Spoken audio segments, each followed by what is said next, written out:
بسم الله الرحمن الرحيم نحمده ونصلي ونسلم على رسوله الكريم أما بعد أعوذ بالله من الشيطان الرجيم بسم الله الرحمن الرحيم ولنبلونكم بشيء من الخوف والجوع ونقص من الأموال والأنفس والثمرات وبشر الصابرين الذين إذا أصابتهم مصيبة قالوا إنا لله وإنا إليه راجعون صدق الله العظيم وصدق رسوله النبي الكريم الأمين قال الله تبارك وتعالى في شأن حبيبه إن الله وملائكته يصلون على النبي يا أيها الذين آمنوا صلوا عليه وسلموا تسليما الصلاة والسلام عليك يا سيدي يا رسول الله وعلى آلك وأصحابك يا سيدي يا حبيب الله الصلاة والسلام عليك يا سيدي يا رسول الله وعلى آلك وأصحابك يا سيدي يا رحمة للعالمين السلام علیکم ورحمۃ اللہ وبرکاتہ۔ آپ اور ہم سب جمعۃ المبارک کی مبارک ساعتوں میں اپنے رب کی بارگاہ میں حاضر ہیں۔ دعا ہے کہ اللہ جل مجدہ ہم سب کی حاضری کو اپنی بارگاہ میں منظور و مقبول فرمائے۔ عزیزان گرامی قدر، آج کے ہمارے جمعۃ المبارک کا موضوع گزشتہ موضوع سے متعلق ذکر کر رہے تھے ہم شہداء کربلا رضوان اللہ تعالی علیہم اجمعین کا، اور شہادت کے بعد واپسی شہداء کربلا رضوان اللہ تعالی علیہم اجمعین کی۔ عمومی طور پر ہوتا یہی ہے، بچپن سے لے کر میں نے بھی اس عمر تک اور آپ نے بھی، ہم نے یہی سنا ہے کہ شہادت تک سب بیان کر دیتے ہیں اور اس کے بعد کوئی بیان نہیں کرتے، بتایا نہیں جاتا کہ اس کے بعد کیا ہوا۔ پھر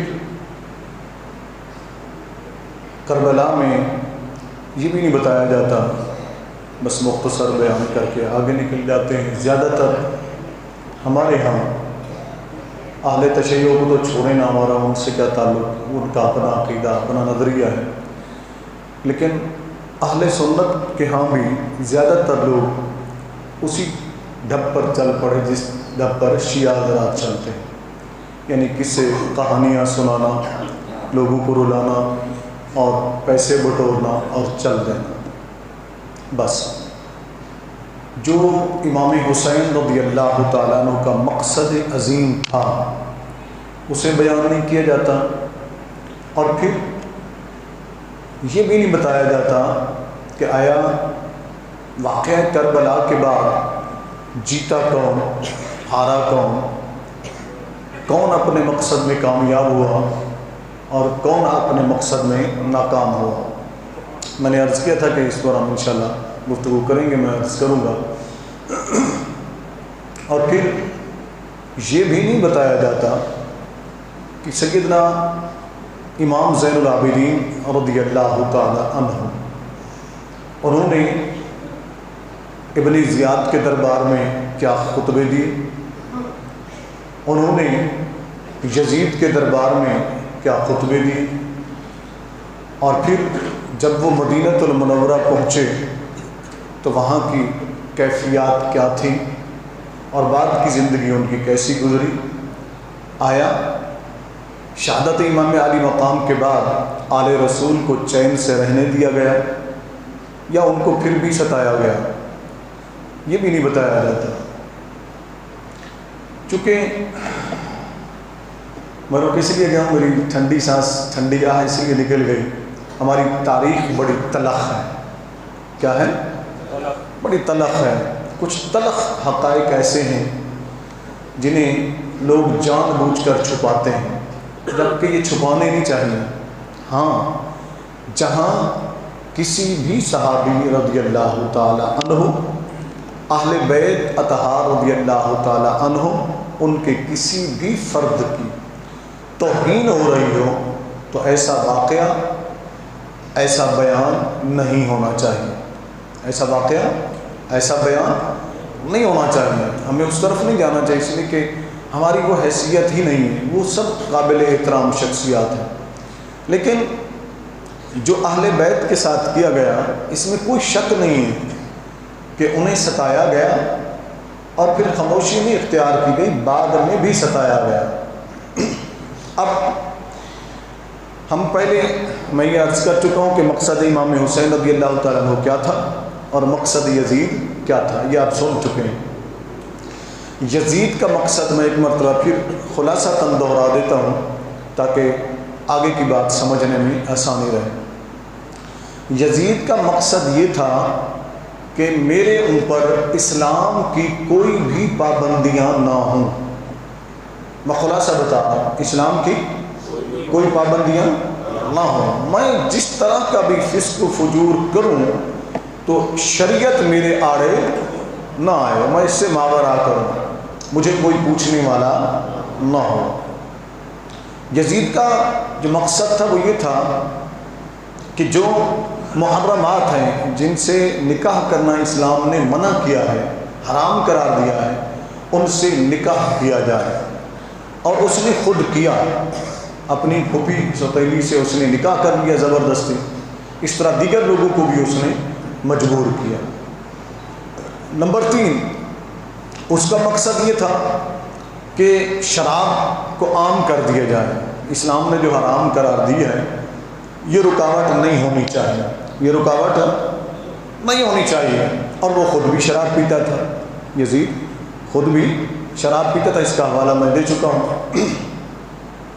چوتھے نمبر پر اس کا جو مقصد تھا وہ یہ تھا کہ مسجد جو ہے یہ دین اسلام کی تبلیغ کے لیے استعمال نہیں ہونی چاہیے، تبلیغ کے لیے استعمال نہیں ہونی چاہیے، اذانیں بند ہو جانی چاہیے، لوگوں تک اذان کی آواز نہیں آنی چاہیے۔ اور یزید کے دور سے لے کر آج تک دیکھتے جائیے گا کون کس کے راستے پر چل رہا ہے، ٹھیک ہے نا؟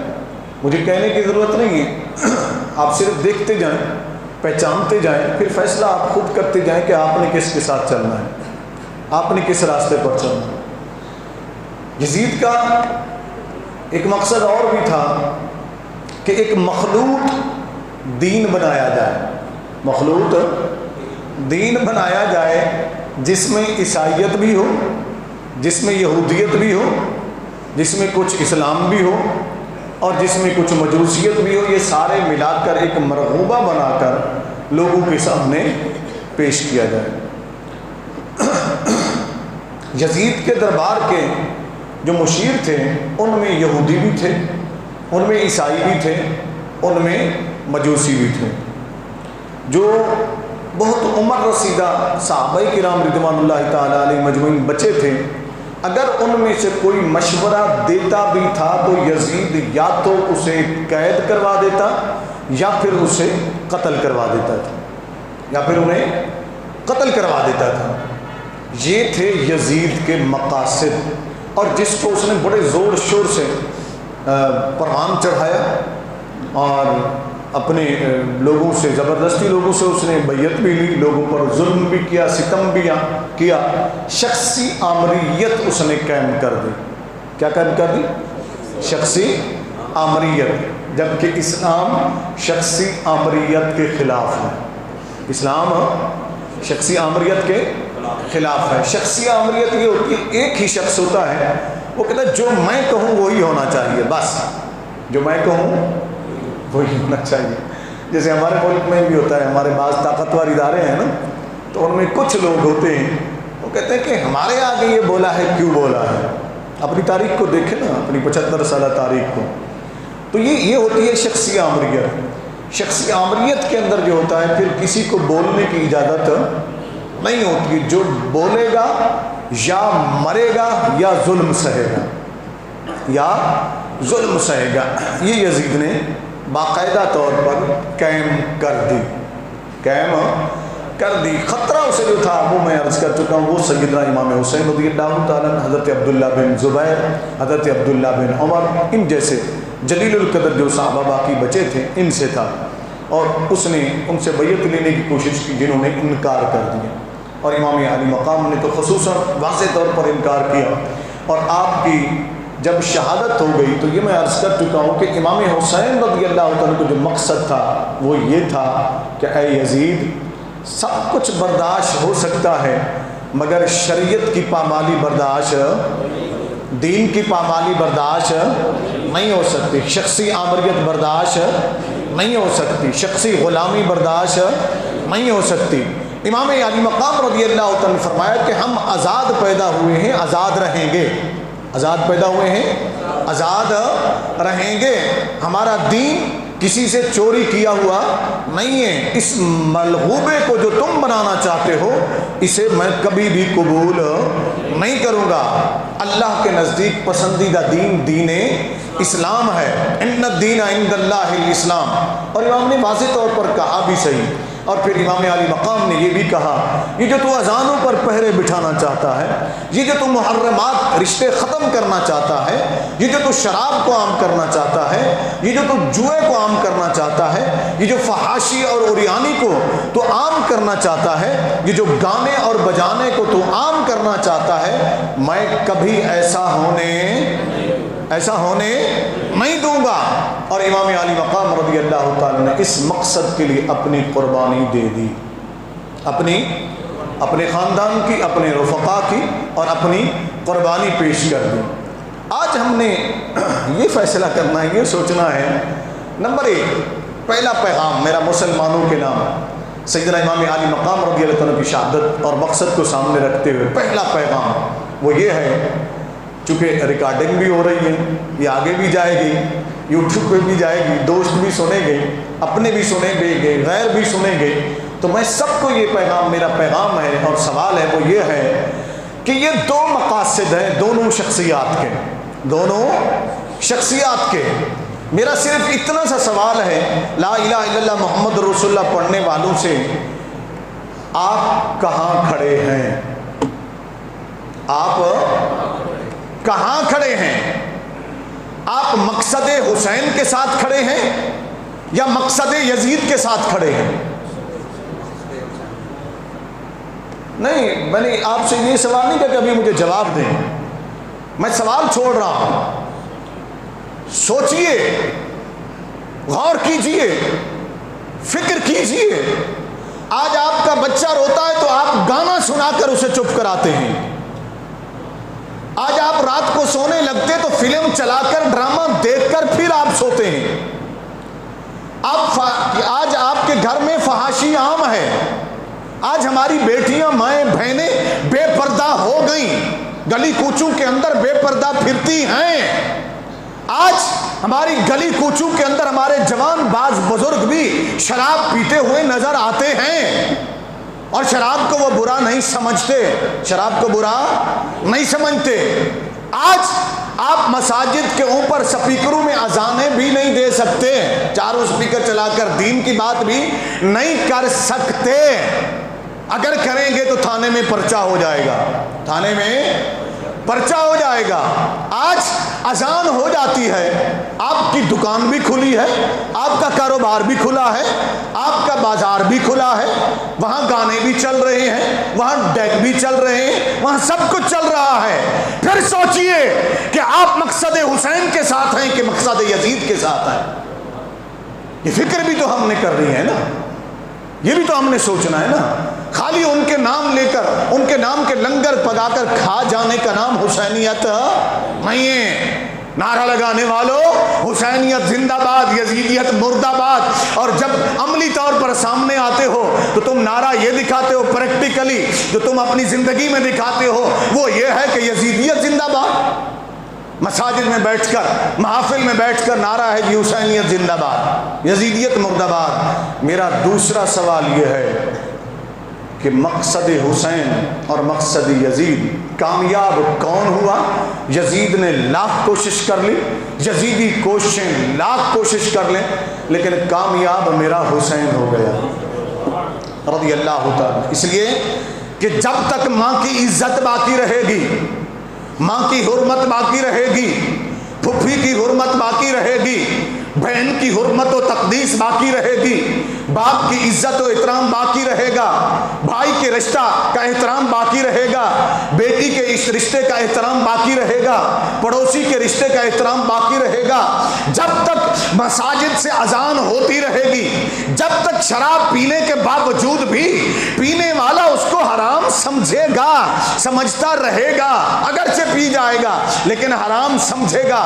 جب تک مساجد سے صدائے اللہ اکبر بلند ہوتی رہے گی، جب تک مساجد کے منبروں سے خطبہ مصطفیٰ پڑھا جاتا رہے گا تو حسینیت زندہ باد رہے گی، یہ گواہی دیتی رہے گی کہ حسین کامیاب ہو گئے رضی اللہ، حسین کامیاب ہو گئے رضی اللہ تعالیٰ۔ میں نے عرض کیا تھا کہ میرے امام رضی اللہ تعالیٰ شہادت کے بعد بھی، اب ذرا قرآن کو پڑھ لیں، میرا دل تو تھا کہ میں اس قرآن کے پورے رکوع کی جو ہے تفسیر کروں اور اس میں پوری مکمل سیدنا امام حسین رضی اللہ تعالیٰ پر ثابت ہوتی ہے، ان کی زندگی پر، فاذکرونی سے لے کر اولئک علیہم صلوات من ربہم ورحمہ واولئک هم المہتدون، لیکن ہمیں اتنا وقت نہ ملا۔ بہرحال جو آخری آیات میں نے پڑھی ہیں ان میں سے میں عرض کر دیتا ہوں، وَلَنَبْلُوَنَّكُمْ بِشَيْءٍ مِّنَ الْخَوْفِ وَالْجُوعِ وَنَقْصٍ مِّنَ الْأَمْوَالِ وَالْأَنفُسِ وَالثَّمَرَاتِ۔ یہاں اللہ نے فرمایا کہ ہم تمہیں آزمائیں گے، ہم تمہیں آزمائیں گے، وَلَنَبْلُوَنَّكُمْ مِنَ الْخَوْفِ، خوف کے ذریعے، وَالْجُوعِ، بھوک کے ذریعے، وَنَقْصٍ مِّنَ الْأَمْوَالِ، مال میں نقصان دے کر، والانفس، تمہاری جانوں کے متعلق، والثمرات، تمہارے پھلوں، پھل کہنے، کھانے پینے کی اشیاء کہنے، ثمرات میں اولاد کو بھی شامل کیا گیا، تمہاری اولاد کے ذریعے۔ فرمایا ہم آزمائیں گے تمہیں، کیا کریں گے؟ آزمائیں گے، اور ان آزمائشوں پر جب تم پورے اترے ہوئے تو فرمایا پھر تمہیں کسی کے کہنے کی ضرورت نہیں پڑے گی، ہم رب ہو کر اعلان کرتے ہیں وبشر الصابرین، تمہارے لیے خوشخبری ہے۔ جب ان آزمائشوں پر صبر کرو گے تو پھر تمہارے لیے بشارت ہے، اللہ کی طرف سے بشارت ہے، اللہ کی طرف سے خوشخبری ہے۔ اب اگر کربلا کے میدان میں دیکھیں تو میرے امام کو ہر لحاظ سے آزمایا گیا، ہر لحاظ سے آزمایا گیا، پھر بھی انہوں نے صبر کا دامن ہاتھ سے نہیں چھوڑا۔ امام عالی مقام رضی اللہ تعالیٰ عنہ کی جب شہادت ہوگی، پھر اگلی بات کو بھی سن لیں پھر تاکہ میں آگے بات کو بڑھاؤں۔ پھر اللہ تعالیٰ نے کیا فرمایا؟ وَبَشِّرِ الصَّابِرِينَ، کون سے صابرین؟ فرمایا الذین اذا اصابتہم مصیبہ، وہ جن پر کوئی مصیبت پہنچتی ہے تو وہ کیا کہتے ہیں؟ قالوا، وہ کہتے ہیں انا للہ و انا الیہ راجعون، یہ اللہ ہی کی طرف سے تھی، اللہ ہی کی طرف لوٹ گئے۔ ٹھیک ہے نا جی؟ یہ جب بات آ گئی قرآن سے تو اب ذرا سنیے آگے رب کریم کیا ارشاد فرماتا ہے۔ رب کریم فرماتا ہے کہ جنہوں نے صبر کیا، جنہوں نے یہ کہا کہ یہ اللہ کی طرف سے ہے، ہم نے اللہ کی طرف لوٹ کے جانا ہے، ہر چیز اسی کی طرف لوٹ کر جانی ہے، تو پھر رب کریم کیا فرماتا ہے؟ ذرا غور سے سن لیجیے۔ رب کریم فرماتا ہے اولئک علیہم صلوات من ربہم ورحمہ، اولئک علیہم صلوات من ربہم ورحمہ، یہ ہیں وہ لوگ جن کے لیے اللہ کی صلات بھی ہے۔ اولئک علیہم صلوات من ربہم، ان کے رب کی طرف سے صلات ہے، ان کے رب کی طرف سے صلات ہے۔ صلات کے معنی میں عرض کرتا ہوں، اولئک علیہم صلوات من ربہم ورحمہ، آگے رحمت الگ کر دیا اللہ نے، فرمایا اور اللہ کی رحمت بھی ہے ان کے لیے۔ وَأُولَئِكَ هُمُ الْمُهْتَدُونَ، ہدایت کہتے کامیابی کی منزل تک پہنچ جانے کو، ہدایت کہتے کامیابی کو، ہدایت کہتے منزل پر پہنچ جانے کو، تو فرمایا منزل پر پہنچنے والے بھی یہی ہیں، کامیاب ہونے والے بھی یہی ہیں، رحمت بھی انہی کے لیے ہے اور میری صلات مخصوصہ بھی انہی کے لیے ہے، صلات مخصوصہ بھی انہی کے لیے، میری رحمت مخصوصہ بھی انہی کے لیے ہے۔ جب ہم کربلا کے میدان میں سیدنا امام علی مقام رضی اللہ تعالی عنہ کو دیکھتے ہیں تو امام علی مقام رضی اللہ تعالی عنہ جب گھر سے آخری بار خیمے سے نکلتے ہیں، جانتے ہو کیا کہتے ہیں اپنے گھر والوں کو، اپنی بیویوں کو، بہنوں کو؟ کیا فرماتے ہیں میرے امام فرماتے ہیں زینب تو بڑی ہے، ان سب کو سنبھالنا، میری شہادت کے بعد آہو زاری مت کرنا، میری مرنے کے بعد، میری شہادت کے بعد سینہ کو بھی مت کرنا، اپنے بال مت نوچنا، بے پردہ مت ہو جانا، نانا کے دین کا خیال رکھنا، اس پر عمل کرنا اور صبر کرنا، صبر کی تلقین کرنا۔ میدان کربلا میں امام علی مقام رضی اللہ عنہ نے مجھے آخری پیغام دیا اور سیدہ زینب رضی اللہ تعالی عنہا نے اس پر عمل کر کے دکھایا، اس پر عمل کر کے دکھایا۔ سید نے کہیں بے صبری نہیں کی۔ اب ذرا دیکھیں، ہم نے ذکر کیا تھا گزشتہ جمعۃ المبارک کے کوفہ لے کر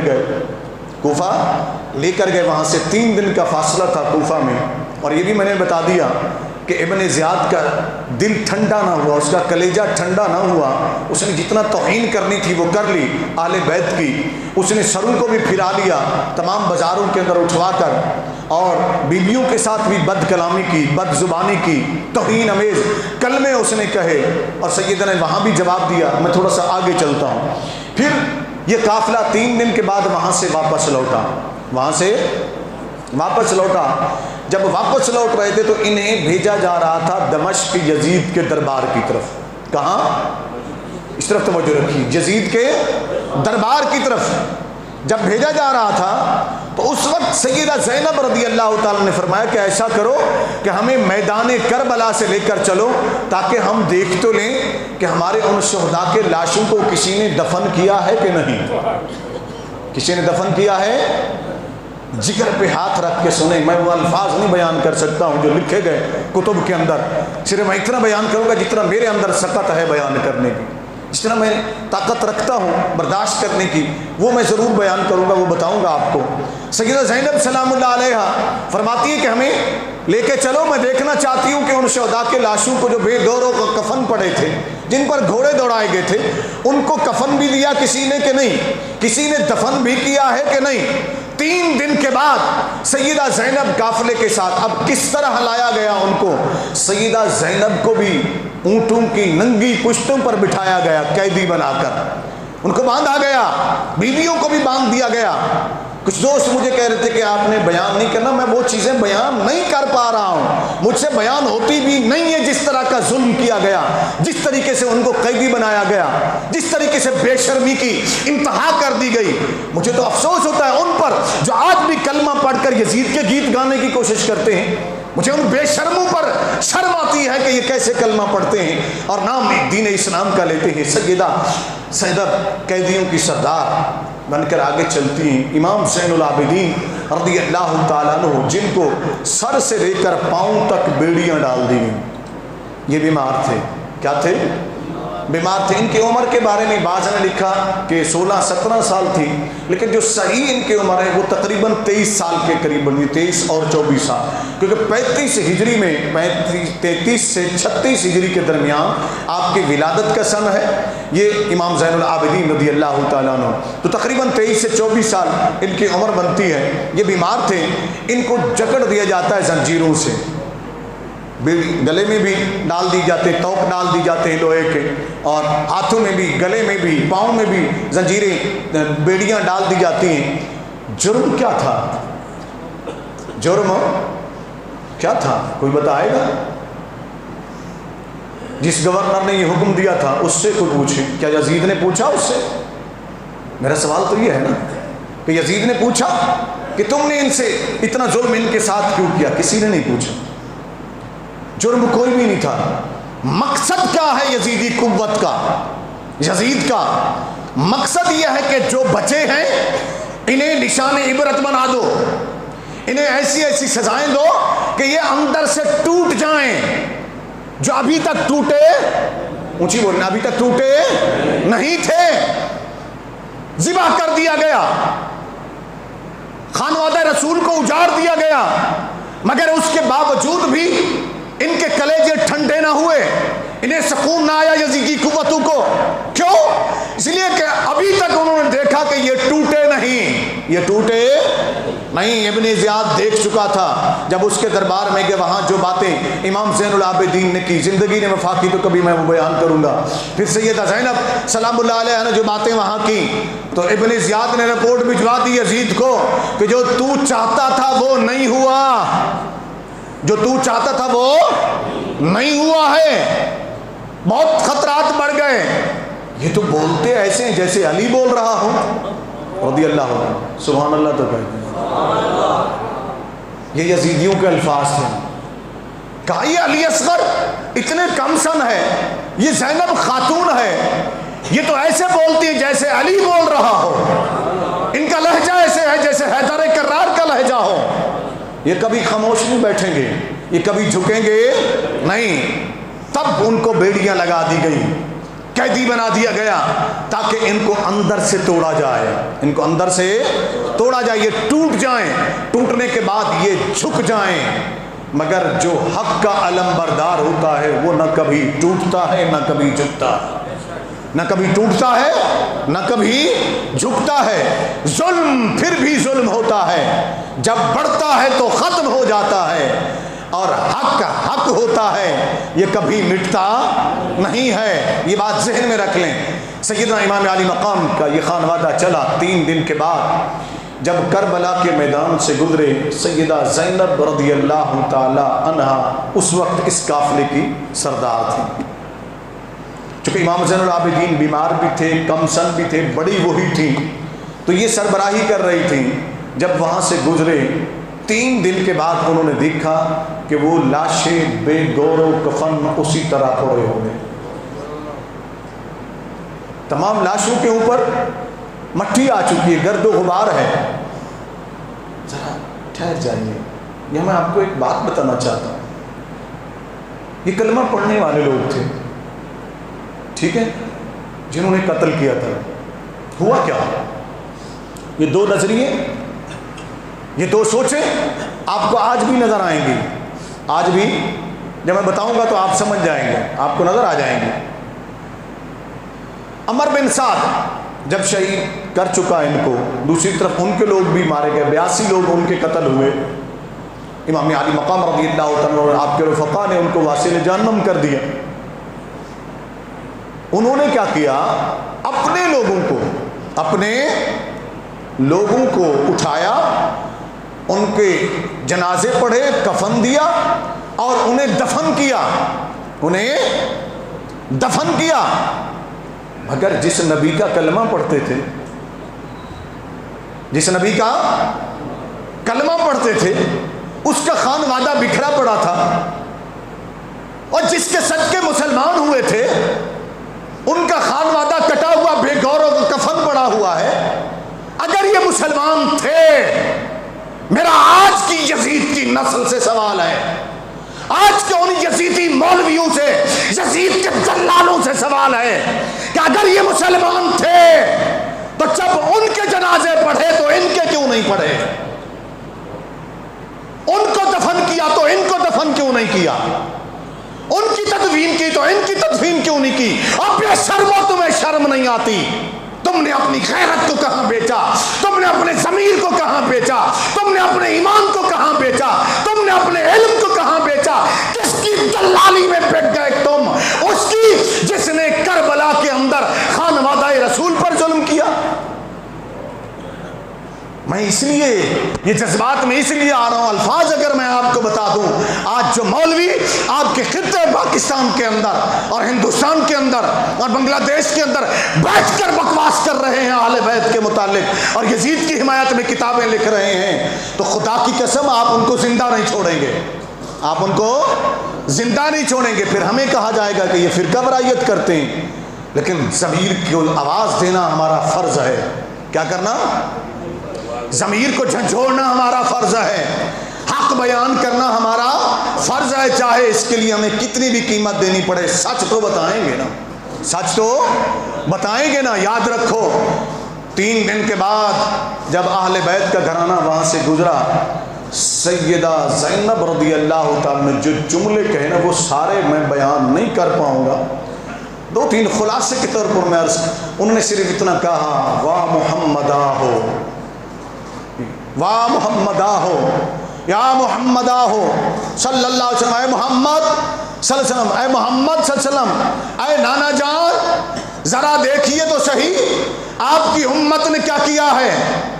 آپ کے اس نواسے کے ساتھ جسے آپ کندھوں پر اٹھاتے تھے, جسے آپ اپنی زبان چسواتے تھے وہ آپ کا نواسا، جسے آپ اپنے سینے پر لٹایا کرتے تھے وہ نواسا، جن کا رونا آپ کو برداشت نہیں تھا، اے نانا جان آج تیسرا دن ہے، ان کے لاشیں بے گور و کفن پڑے ہوئے ہیں، آپ کی امت کو ہمت نہیں ہوئی کہ ان کی تدفین ہی کر دیتے، ان کی تدفین ہی نہیں کر دیتے، تدفین ہی کر دیتے۔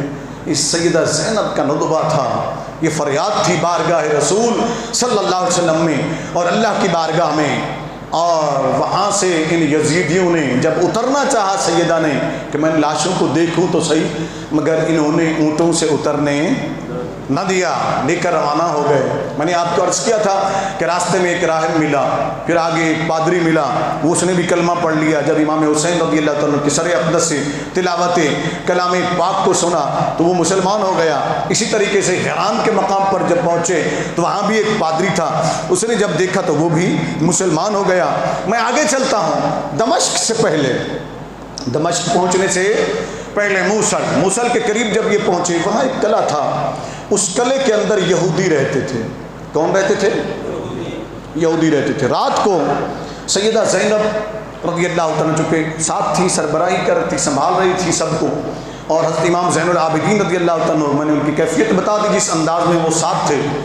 وہاں قافلہ ٹھہرا تو سیدہ زینب رضی اللہ تعالیٰ عنہ کی ایک خادمہ ساتھ تھی، امام حسین رضی اللہ تعالیٰ کی خادمہ ساتھ تھی، ان کا نام تھا غالباً فضا، اس طرح کر کے ان کا نام تھا، ٹھیک ہے نا، فضا رضی اللہ تعالیٰ عنہ۔ یہ سیدہ فاطمہ زہرا رضی اللہ تعالیٰ کنیز تھی، پھر انہوں نے آزاد کر دیا اور پھر حضرت شہربانوں کے پاس آئیں، انہوں نے بھی ان کو آزاد کر دیا، انہوں نے امام حسین کو دے دیا تو امام حسین رضی اللہ تعالیٰ نے آزاد کر دیا۔ یہ بڑی وفادار خاتون تھی، بڑی وفادار خاتون تھی۔ رات کو جب بیٹھی خیمے کے اندر گفتگو ہو رہی تھی، اس نے حضرت بی بی شہربانو جو کہ شہزادی تھی، ویسے بھی شہزادی تھی، اور پھر یہاں آئیں تو یہاں بھی شہزادیوں کی طرح رہیں اور شہزادیوں کی شہزادی بن گئی، سیدنا امام حسین رضی اللہ تعالیٰ کی زوجہ بنی۔ ان کا نکاح حضرت فاروق اعظم رضی اللہ تعالیٰ نے ان سے کیا، امام حسین رضی اللہ تعالیٰ سے حضرت بی بی شہربانو رضی اللہ تعالیٰ کو۔ جب ان کے پھٹے ہوئے لباس کو دیکھا، مٹی گٹا دیکھا تو رو پڑی، کہتی بی بی کیوں روئی ہے تو؟ حضرت بی بی شہربانو پوچھتی، سیدہ زینب پوچھتی کیوں روئی ہو؟ وہ کہتی ہے کہ مجھے وہ لمحہ یاد آ گیا جب آپ بڑے بڑے قیمتی لباس اٹھا کر کنیزوں کو دے دیتی تھی، غریبوں کو دے دیتی تھی، آج میں دیکھ رہی ہوں آپ کے پاس وہ لباس ہے جس کی کوئی قیمت نہیں ہے، بوسیدہ ہے، گرد آلود ہے۔ بی بی اگر آپ مجھے اجازت دیں تو ساتھ ہی ایک قلعہ ہے، اس کے اندر شہر ہے، آباد ہے، مجھے اگر آپ اجازت دیں تو میں چلی جاؤں اور وہاں سے کچھ اپنی چیزیں بیچ، میرے پاس بچی ہیں چھپی ہوئی، میں بیچ کر آپ کے لیے کپڑے لے آؤں۔ سیدہ شہربانو رضی اللہ تعالیٰ فرماتی ہیں فضا تو آزاد ہے، تو جہاں جانا چاہتی ہے جا، ہم تجھے منع نہیں کر سکتے۔ وہ اٹھی وہاں سے چھپتے چھپاتے، جب قلعے کے دروازے پر یہ پہنچتے، بڑی زبردست یہ بات، یہ سن لیجیے گا غور سے سنیے گا۔ جب یہ دروازے پر پہنچی، ابھی اس نے دستک دی ہی تھی، دروازہ کھل گیا، دروازہ کھل گیا۔ دروازے پر کون تھا؟ کوئی چوکیدار نہیں کھڑا ہوا تھا، کوئی ملازم نہیں کھڑا ہوا تھا، شہر کا جو سالار تھا، گورنر تھا، سربراہ تھا، وہ دروازے پر کھڑا ہوا تھا، وہ دروازے پر کھڑا ہوا تھا۔ یہ مسلمان نہیں تھا، یہودی تھا۔ کون تھا؟ یہودی تھا، یہ کھڑا ہوا تھا۔ اس نے جب دروازہ کھولا، اس نے کہا فضا ہے تمہارا نام؟ کیا؟ غور سے سن لیں، کیا ہے تمہارا نام؟ فضا ہے تمہارا نام؟ وہ پوچھتا ہے، ہاں کچھ ضرورت ہے؟ جی آ جاؤ۔ 7 بیویاں اس کے اپنی جو بیویاں تھیں اور کنیزیں تھیں وہ ساتھ اس نے کی، ان کا کہ اس کو بیوی کو پردے کے ساتھ اندر لے چلو۔ جب لے گئے، اس نے عالی شان لباس دیے، کچھ زیورات دیے، کچھ کھانے پینے کے اشیاء دی، کچھ پیسے دیے، کہا بی بی یہ لے جاؤ اور سادات کو عرض کرنا، بیویوں کو عرض کرنا میرے لیے بھی دعا کر دیں گے، میں بھی ان سے محبت کرتا ہوں۔ کہا تو کون ہے؟ تم تو یہودی ہو۔ کہا نا بی بی نا، یہودی تھا، آج رات تک میں یہودی تھا، سونے سے پہلے تک میں یہودی تھا، اب تو میں مسلمان ہو چکا ہوں، لا الہ الا اللہ محمد الرسول اللہ۔ فضا حیران رہ گئی، کہتی کیسے مسلمان کیسے ہوئے؟ کہا میں سو رہا تھا، میرے خواب کے اندر حضرت داؤد علیہ السلام آئے، حضرت سلیمان علیہ السلام آئے، کہا تو ہمارا غلام ہو کر سو رہا ہے، نبی کی شہزادیاں آئی ہیں تیرے پڑوس میں، ان کے پاس لباس نہیں، ان کے پاس کھانے کے لیے نہیں، ان کے پاس پہننے کے لیے نہیں، اٹھ اور ان کا احترام کر، ان کی خدمت کر۔ میں نے کہا حضور میں کیسے جاؤں گا میں وہاں؟ کہا ان کی خادمہ تیرے دروازے پر آ رہی ہے، اٹھ دروازے پر پہنچ، اس سے پہلے کہ وہ صدا دے تو دروازہ پہلے کھول دے، اپنی غلامی کا حق ادا کر، اپنی غلامی کا حق ادا کر۔ جس نے اہل بیت کی غلامی کا دھم بھرا وہ یہودی تھا تو مسلمان ہو گیا، اور جس نے اہل بیت کی توہین کی وہ کلمہ پڑھتا تھا تو بے دین ہو گیا، کلمہ پڑھتا تھا تو بے دین ہو گیا، کلمہ پڑھتا ہے تو بے دین ہے۔ میں اسے مسلمان نہیں مانتا جو نبی کی آل کی توہین کرے، جو نبی کی آل سے بغض رکھے، جو نبی کی آل کا احترام نہ کرے، وہ کسی صورت مسلمان نہیں ہو سکتا ہے، نہ ہی مسلمان کہلانے کا حقدار ہو سکتا ہے۔ نبی کی آل ہی تو ایمان کی پہچان ہے، نبی کی آل کی محبت ہی تو ایمان کی پہچان ہے۔ فضا کہتی ہے وہ سارے کا سارا یہودیوں کا کلا مسلمان ہو گیا۔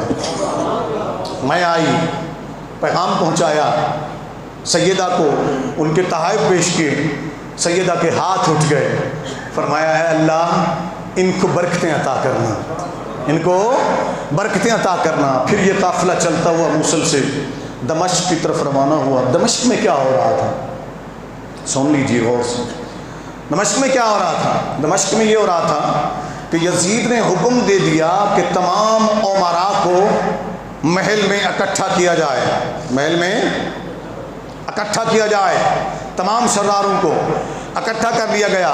کہا تمام دمشق کے بازاروں کو سجا دو، کیا کر دو؟ دمشق کے بازاروں کو سجاؤ، گانے بجانے کا اہتمام کرو، جشن کا اہتمام کرو، اس لیے کہ ہم جیت گئے۔ کیا؟ اسے یہ نہیں پتا تھا کہ یزید لعین تو ہمیشہ کے لیے ہار گیا، تو ہمیشہ کے لیے ہار گیا۔ اب قیامت تک لعنت تیرا مقدر رہے گی، لعنت تجھ پر برستی رہے گی، تو جیتا نہیں، جیتا تو میرا حسین ہے رضی اللہ تعالیٰ عنہ، جس کا لوگ آج بھی احترام سے نام لیتے ہیں۔ ان کا نام اقدس آئے تو گردنیں سر جھک جاتے ہیں ادب سے۔ وہ امام عالی مقام امام حسین رضی اللہ، جیتا تو میرا حسین ہے، ان کا نام جیت گیا، ان کا مقصد جیت گیا، ان کا پیغام جیت گیا۔ ذرا سنیے گا، وہاں جمع ہو گئے۔ یہاں دو باتیں ہیں، ایک کچھ نے علماء نے لکھا کہ یہ ابن زیاد کی دربار کے ہیں، کچھ نے لکھا کہ نہیں یہ یزید کی دربار کے، اور صحیح یہ ہے کہ یہ یزید کے دربار کے ہیں، صحیح یہ ہے کہ یہ یزید کے دربار کے ہیں۔ جب یہ وہاں پہنچے، سیدنا امام علی مقام کے سر کو اس نے بڑے فخر سے ایک تھال کے اندر منگوایا اور اپنے سامنے ٹیبل پر رکھا، میز پر رکھا، اور ایک چھڑی لے کر بڑے متکبرانہ انداز میں پاؤں پر پاؤں رکھ کر یہ بیٹھا ہوا ہے، اور یہ چھڑی کو یوں مارتا ہے، یوں یوں، امام علی مقام کے مبارک ہونٹوں اور دانتوں پر یوں مارتا ہے۔ اگر کسی یزید کے وکیل مولوی کے اندر تھوڑا سا ضمیر زندہ باقی ہے نا، یہ میں ریکارڈنگ کروا رہا ہوں، یہ بھیج بھی دوں گا، یوٹیوب پہ بھی آئے گی، بھیجوں گا میں ان مولویوں کو بھی، میں کلپ کو بھیجوں گا۔ پہلے بھی میں نے بہت کچھ لکھ کر ان کو بھیجا ہوا ہے کہ اس کا جواب تو دو مجھے۔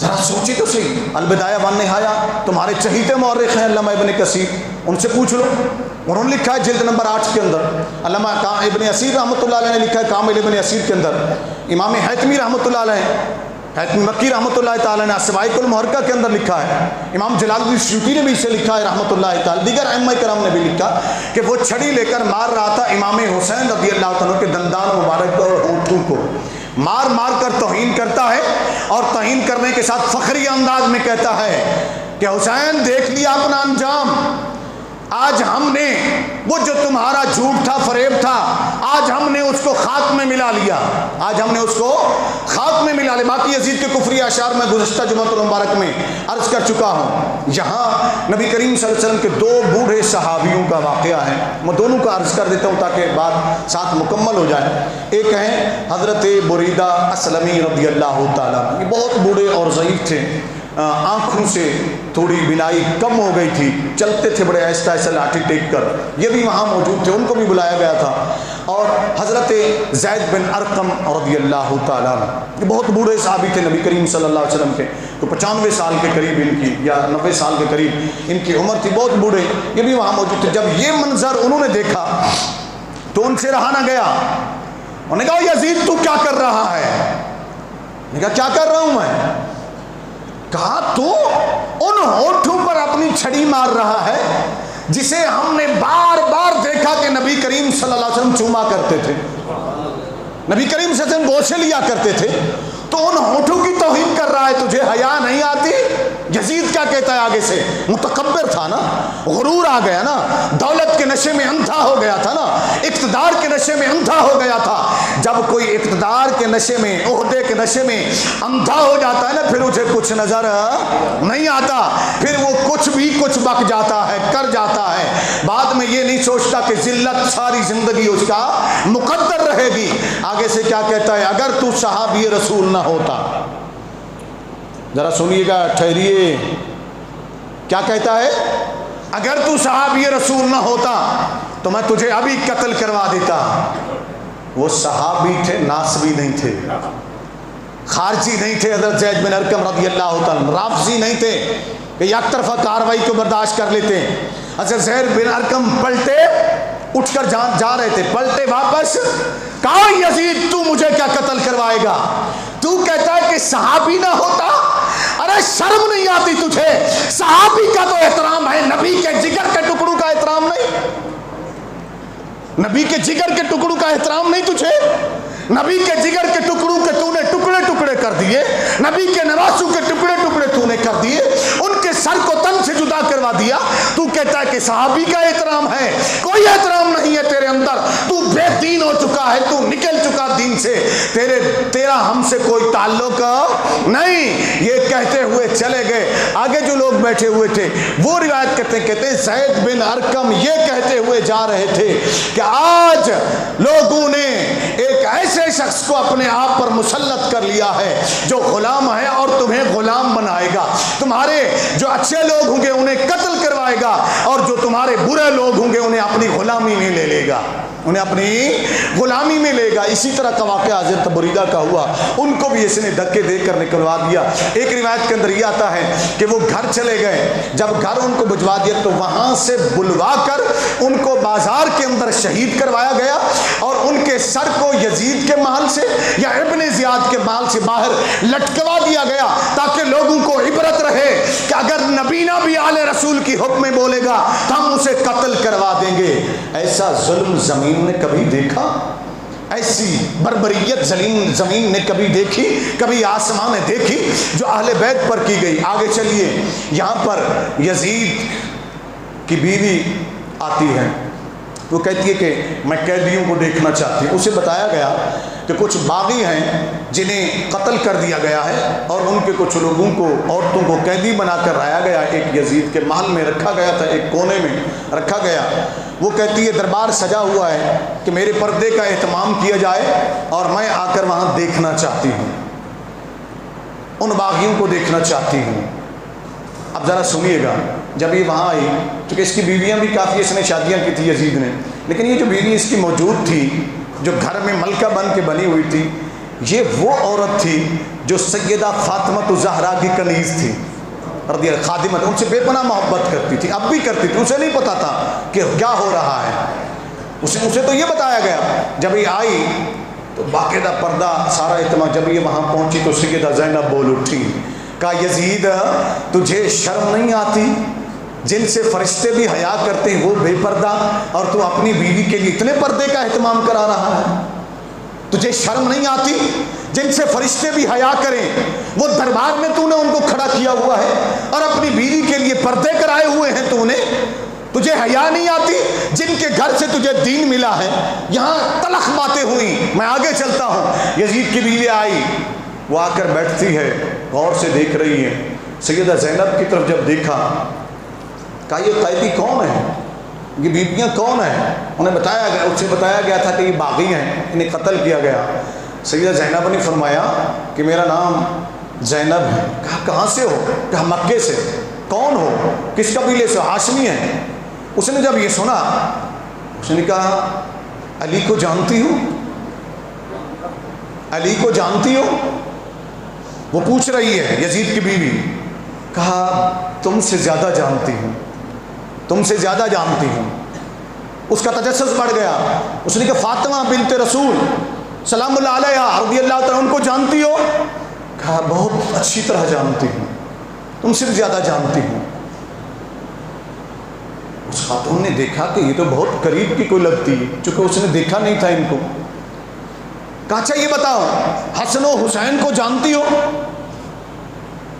حسن و حسین کو جانتی ہو؟ کہا تم سے زیادہ جانتی ہوں. کہا اچھا حضرت فاطمہ کی بیٹی تھی بڑی ایک زینب, اسے جانتی ہو؟ سیدہ کی آہ نکلی. فرمایا بار بار کیوں پوچھتی ہے, میں ہی زینب ہوں اور یہ حسین ہے جس کا سر تیرے سامنے رکھا ہوا ہے. وہ جیسے بیٹھی تھی گری اور بے ہوش ہو گئی, گری اور بے ہوش ہو گئی. جب ہوش میں آئی ہاتھ باندھ کر کھڑی ہو گئی. کہتی سیدہ مجھے نہیں معلوم تھا کہ اس ظالم نے تم لوگوں پر ظلم کیا ہے, مجھے معاف کر دینا, مجھے معاف کر دینا, مجھ سے بے ادبی ہو گئی. میں اوپر آ کر بیٹھ گئی. وہ دو زانو ہو کر آگے بیٹھ جاتی ہے, پوچھتی ہے امام کے بارے میں, سیدہ کے بارے میں, سب کے بارے میں, اور اٹھ کھڑی ہوتی ہیں اور یزید کو کہتی ہے بدبخت تجھ جیسا بدبخت میں نے دنیا کے اندر نہیں دیکھا جس نے آل رسول پر اتنا ظلم کیا, اتنا زیادتیاں کی ہے. آج کے بعد تیرا اور میرا رشتہ ختم, آج کے بعد میں تیرے پاس نہیں رہوں گی. وہ یزید کا گھر چھوڑ کر چلی جاتی ہے. سیدہ زینب رضی اللہ تعالی عنہا یہاں ایک خطبہ دیتی ہیں جو دلوں کو ہلا کر رکھ دیتا ہے. لیکن میں آگے چلتا ہوں.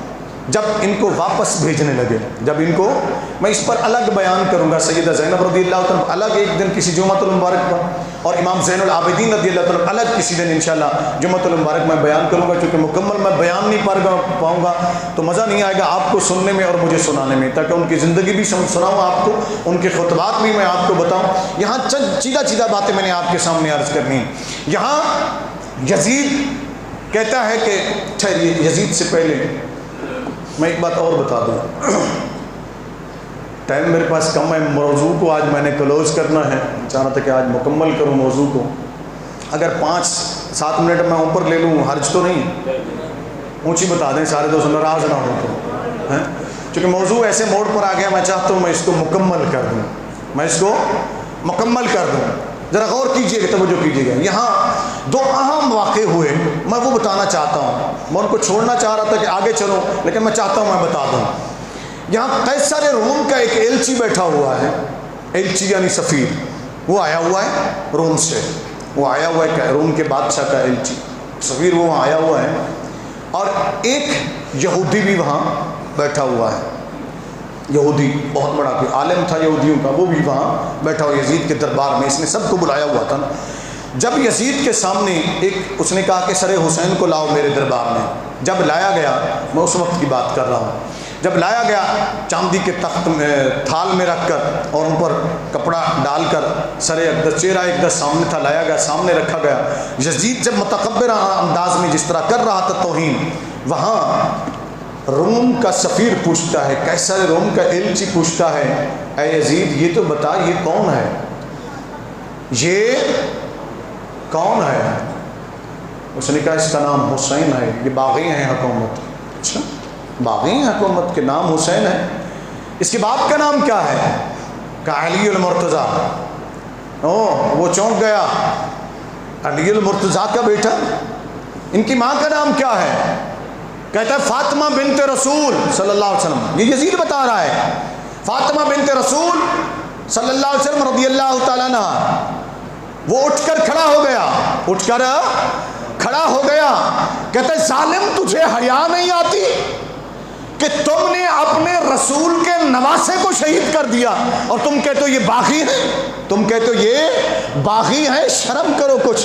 سنو ہم عیسائی ہیں. وہ کہتا ہے روم کے شہنشاہ کا, بادشاہ کا ایلچی کہتا ہے ہم عیسائی ہیں, ہمارے پاس مقام پر سیدنا عیسیٰ علیہ السلام کے گدھے کا ایک کھر ہے جس پر وہ سواری کیا کہتے ہیں گدھے پر، اس کا ایک کھر جسے سم کہتے ہیں، وہ سم ہے، وہ کھر ہے، وہ ہم نے ایک ایسے مقام پر رکھا ہوا ہے، ہر سال ہم اس کی زیارت کے لیے جاتے ہیں، اس کا احترام کرتے ہیں، جس طرح تم کعبے کا احترام کرتے ہو کہ اس کھر کی نسبت عیسیٰ علیہ السلام کی سواری سے ہے۔ تم کیسے مسلمان ہو کہ تم اپنے نبی کے نواسے کا احترام نہ کر سکے؟ نبی کے نواسے کا احترام نہ کر سکے۔ ایک عیسائی بھی انہیں شرم دلا رہا ہے، مگر یزید کو پھر بھی شرم نہیں آتی ہے۔ اقتدار کی ہوس تھی نا، بادشاہت کی ہوس تھی نا، دولت کی ہوس تھی نا، عیاشی کی ہوس تھی، یہ کچھ دیکھنے نہیں دیتی۔ اسی دوران ایک یہودی وہاں عالم، بہت بڑا عالم تھا، اٹھ کر کھڑا ہو گیا۔ اس نے کہا کہ میں نے یہ ساری باتیں سنی ہیں اے یزید اور یزید کے درباریوں۔ اس نے کہا میں سلیمان علیہ السلام کی اولاد سے ہوں۔ میں کن کی اولاد سے ہوں؟ سلیمان علیہ السلام کی اولاد۔ 70 پشتیں میری گزر چکی، 70 پشتیں میری گزر چکی، مگر آج بھی یہودی قوم میرا اسی طرح احترام کرتی جس طرح سلیمان علیہ السلام کا کرتے تھے، داؤد علیہ السلام کا کرتے تھے۔ تمہیں حیا نہ آئی؟ تم نے اپنے نبی کے نواسے کو شہید کر دیا۔ اور یہ دونوں وہاں سے اٹھ کر چلے گئے۔ ان کو تو غیرت آ گئی، مگر ان بے دینوں کو غیرت نہ آئی۔ میں ان کو دیندار نہیں کہہ سکتا ہوں، میں ان کو مسلمان نہیں کہہ سکتا ہوں، جنہوں نے نبی کے نواسوں کے ساتھ اتنا ظلم کیا ہے۔ میں ان کے اسلام کو تسلیم نہیں کرتا، میرا دل گوارا نہیں کرتا، میرا ضمیر گوارا نہیں کرتا، کچھ دلائل گوارا نہیں کرتے ہیں کہ میں ان کے اسلام کو تسلیم کروں۔ کچھ علماء کہتے ہیں کہ نہیں، ہم ان کو مسلمان تو مانیں گے، دیکھیں گے بھی، انہوں نے توبہ تو نہیں کر لی۔ میں نے کہا آپ مانتے ہیں مان لیجئے، لیکن میں اس کو تسلیم نہیں کرتا۔ میں ان علماء کے ساتھ ہوں جو کہتے ہیں کہ یزید کافر ہو چکا تھا، جس کے کفر کے دلائل میں نے کچھ عرض کر دیے تھے گزشتہ جمعۃ المبارک کو۔ اب آئیے آگے چلیے۔ جب ان کو یہ باتیں سب سنی، سیدنا زین العابدین نے وہاں ایک بات کی۔ جب ایک بات کی تو اس وقت یزید کہنے لگا اس کو بھی قتل کروا دو، اس کو بھی قتل کروا دو۔ امام زین العابدین سیدہ زینب اٹھی، کہنے لگی تیرا ابھی تک کلیجہ ٹھنڈا نہیں ہوا؟ تو سب کو قتل کروا چکا، سب کو شہید کروا چکا، اب اس بچے کو بھی قتل کروانا چاہتا ہے۔ امام زین العابدین آگے بڑھے، جو میں نے عرض کیا نا 23 یا 24 سال کے قریب تھے، بیمار بھی تھے، بیڑیاں بھی لگی، اتنے دن سے بھوکے پیاسے بھی چل رہے ہیں، راستے میں کچھ کھانے پینے کو کچھ لوگوں نے دیا۔ اب یہاں ایک کھانے پینے کی سے مجھے ایک بات یاد آئی، جب یہ دمشق کے بازاروں سے گزر رہے تھے نا، تو وہاں کچھ لوگوں نے اوپر سے کھجوریں پھینکے، کہ جو جانتے تھے کچھ جانتے تھے، کچھ ویسے پھینک رہے تھے بھی قیدی ہیں ان کو پھینکیں۔ ایک کھجور جو ہے نا، امام حسین کی جو سب سے چھوٹی بیٹی اس وقت ساتھ تھی نا، حضرت سکینہ رضی اللہ عنہا، ان کے ہاتھ میں آئی تو انہوں نے لے کر منہ میں ڈال لی۔ سیدہ زینب نے دیکھا تو فوراً انگلی ڈالی اور ڈال کر باہر پھینک دی۔ کہا سکینہ ہم نبی کی آل ہیں، ہم نبی کی آل ہیں، یہ ہمیں قیدی سمجھ کر صدقہ کر رہے ہیں، اور نبی کی آل کے لیے صدقہ حرام ہے، نبی کی آل کے لیے صدقہ حرام ہے۔ نبی کی آل سے التجا ہے ہاتھ جوڑ کر، میری بے ادبی میں کر نہیں سکتا۔ اے خود کو سید کہلانے والے پیرو، تم حلال و حرام بھی ہڑپ کیے جا رہے ہو، نہیں دیکھتے ہو کہ یہ مرید کیسی چیز لا رہا ہے؟ تمہیں خیال نہیں آتا کہ کربلا سے لٹا ہوا نبی کا گھرانہ، نبی کی آل کا گھرانہ جب چلا تھا تو انہیں تب بھی شریعت مصطفیٰ کا پاس تھا؟ تم بھی خیال کر لیا کرو، خیال کر لیا کرو۔ سیدہ زینب رضی اللہ عنہا آگے جب بڑھتے تو امام زین العابدین کھڑے ہو جاتے، کہتے یزید، کہتے پھپھی ٹھہر جا، مجھے بات کرنے دے، مجھے بات کرنے دے، اس سے پناہ مت مانگ، اس سے کچھ چیز مت مانگ، ٹھہر مجھے بات کرنے دے۔ آگے بڑھے، امام زین العابدین فرماتے ہیں کہ ہاں تو مجھے قتل کرنا چاہتا ہے نا، قتل کروا دے، لیکن ایک وعدہ کر، ایک وعدہ کر میرے ساتھ کہ تو نبی کی شہزادیوں کو باپردہ یہاں سے بھجوائے گا کسی ایسے شخص کے ساتھ جو ان کی عزت کا خیال رکھے، جو ان کی ناموس کا خیال رکھے۔ یزید نے جب یہ سنا تو اس نے کہا اس کو چھوڑ دو، اسی کو ہی ساتھ بھیج دو، اسی کو ہی ساتھ بھیج دو۔ یزید اب واپس کیوں بھیج رہا ہے؟ یزید اب واپس کیوں بھیج رہا ہے مدینہ المنورہ؟ چونکہ ہر طرف سے اس کو رپورٹیں آنا، خبریں ملنا شروع ہو گئیں کہ جہاں جہاں سے یہ قافلہ گزرا ہے وہاں وہاں سے لوگوں نے بغاوت کر دی ہے، لوگ اٹھ کھڑے ہوئے ہیں اور وہ فل تیاریاں کر رہے ہیں تیرے اوپر حملہ کرنے کے لیے، تیرے اوپر حملہ کرنے کے لیے۔ جتنا جلدی ہو سکے ان کو مدینہ بھیج دے، جتنا جلدی ہو سکے ان کو مدینہ بھیج دے۔ امام زین العابدین کو بلاتا ہے یزید، کہتا ہے کہ تم واپس چلے جاؤ، میں تمہیں بھیج دیتا ہوں۔ امام زین العابدین فرماتے ہیں میری 3 شرطیں ہیں، وہ مان لے پھر میں یہاں سے چلا جاتا ہوں۔ نمبر 1، مجھے میرے باپ کا قاتل لا کر یہاں کھڑا کر دے، میرے سامنے کھڑا کر دے سب کے سامنے، تاکہ اس کو سب کے سامنے سزا دی جائے، چونکہ قاتل خود تھا، حکم خود دے کر بیٹھا ہوا تھا، تو وہ کیسے اس کو سامنے لاتا۔ اب دوسری بات، کل جمعۃ المبارک ہے، صبح جمعۃ المبارک ہے، کل کا خطبہ مجھے دینے دے، جمعۃ المبارک کا خطبہ مجھے دینے دے۔ نمبر 3، یہاں سے جب ہم روانہ ہوں گے تو ہمارے ساتھ کچھ ساتھی ایسے ہوں جو راستے میں تحفظ کریں اور وہاں تک ہمیں پہنچا دیں، اور ایسے لوگ ہوں جو احترام کرنے والے ہوں۔ اس نے کہا ٹھیک ہے۔ آخری 2 شرطیں اس نے مان لی، لیکن پہلی شرط یزید نے نہیں مانی۔ قاتل کو کہاں سے لا کے سامنے کھڑا کرتا، اسے کیسے سزا دیتا؟ قاتل تو خود تھا نا، قتل تو خود کروا کے بیٹھا تھا نا، جس نے قتل کروایا اس کے حکم پر ابن زیاد دوستوں اس کی حویلی میں بیٹھا ہوا تھا نا، اس کے اندر محل میں بیٹھا ہوا تھا۔ اس نے اتنا بے غیرتی کی یزید نے، عبید اللہ ابن زیاد جو اس کا غیر محرم تھا، محرم نہیں تھا، اس کو اپنی بیوی کے پاس لے گیا اندر، اپنی بیویوں کے پاس اندر محل میں لے گیا۔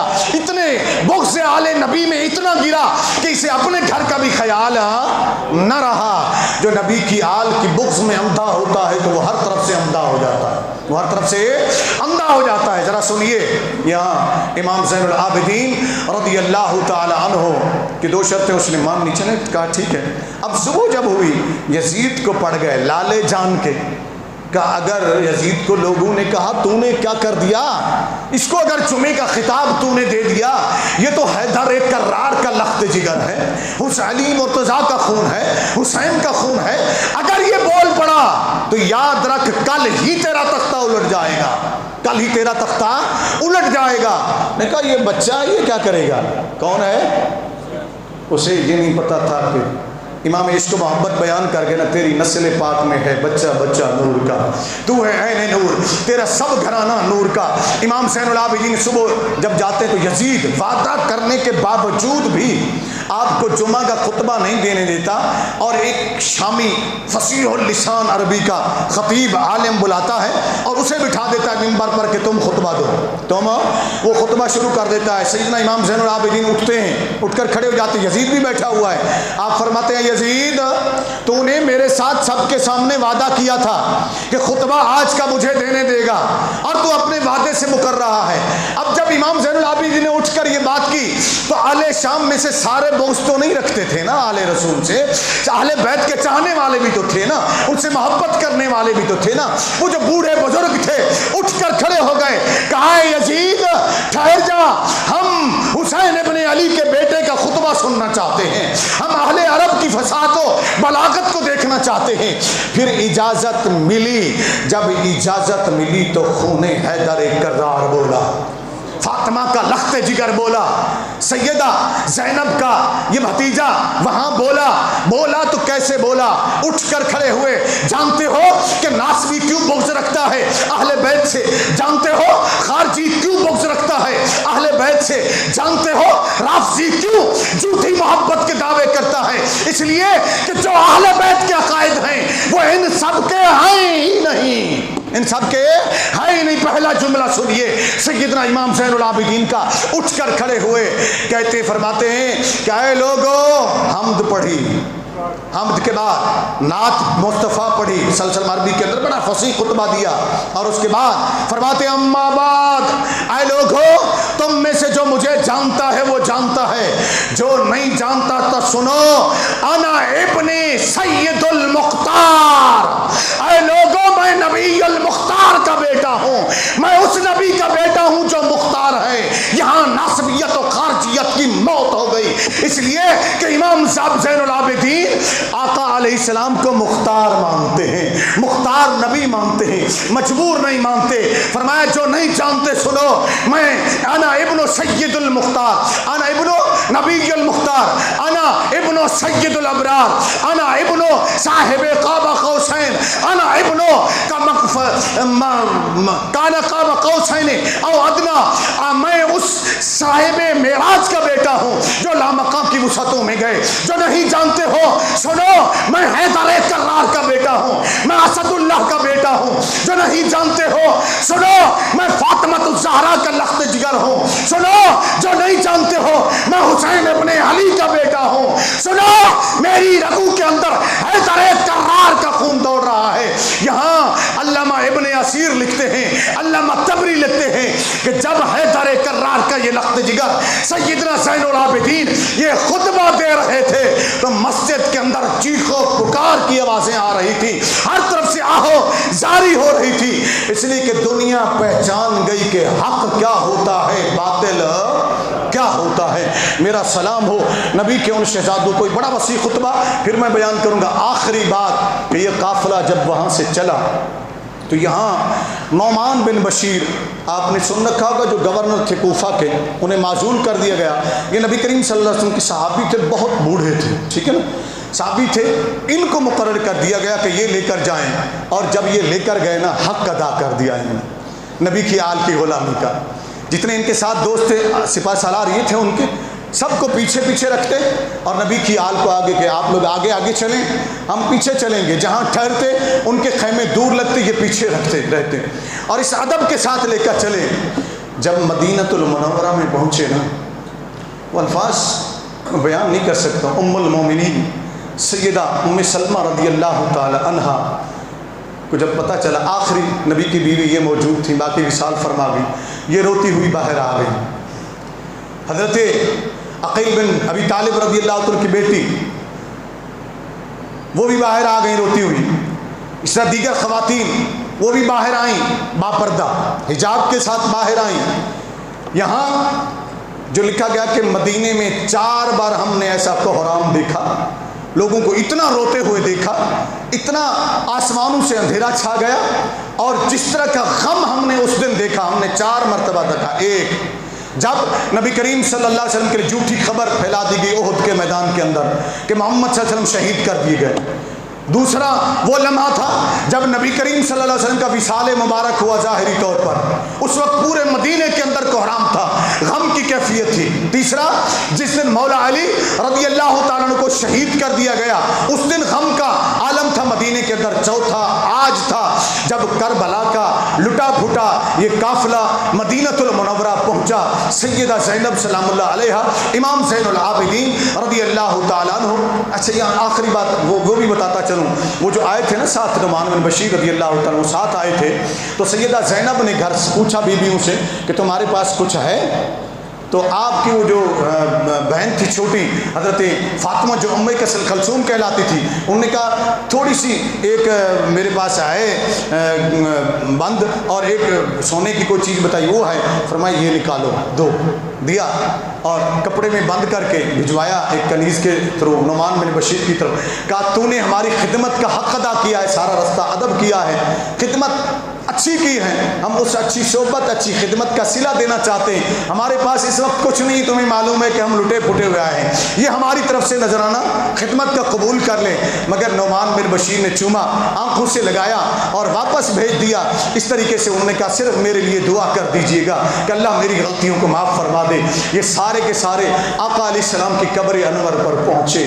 سیدہ کے 3 جملے سنا کر میں اجازت چاہتا ہوں، سارے میں بیان نہیں کر سکتا جو کتب میں لکھے ہیں۔ انہوں نے اتنا جا کر عرض کیا، اے ابا جان، اے نانا جان، ہم یہاں سے گئے تھے، ہمارا قافلہ بھرا ہوا تھا، بھائی حسین ساتھ تھا، علی اکبر ساتھ تھے، قاسم ساتھ تھے، اور محمد ساتھ تھے، علی اصغر ساتھ تھے، نانا جان وہ سارا قافلہ لٹ گیا، ہم لٹے پھٹے ہوئے آئے ہیں، دیکھیے آپ کی امت نے ہمارے ساتھ یہ کیا ہے، سلام ہو آپ پر، لیکن نانا جان اتنا کہتی ہوں آپ کو کہ آپ کے نواسے، آپ کے بیٹے امام حسین نے رضی اللہ عنہ کربلا سے جو آپ کے لیے آخری پیغام بھیجا ہے وہ یہ بھیجا ہے کہ بہن زینب تو جائے گی، تو واپس لوٹے گی تو نانا سے کہنا کہ تو آپ کے بیٹے حسین نے آپ کی پرورش کی لاج رکھ لی ہے، آپ کی تربیت کی لاج رکھ لی ہے، اپنا سب کچھ لٹا دیا ہے، مگر آپ کے دین و شریعت پر آنچ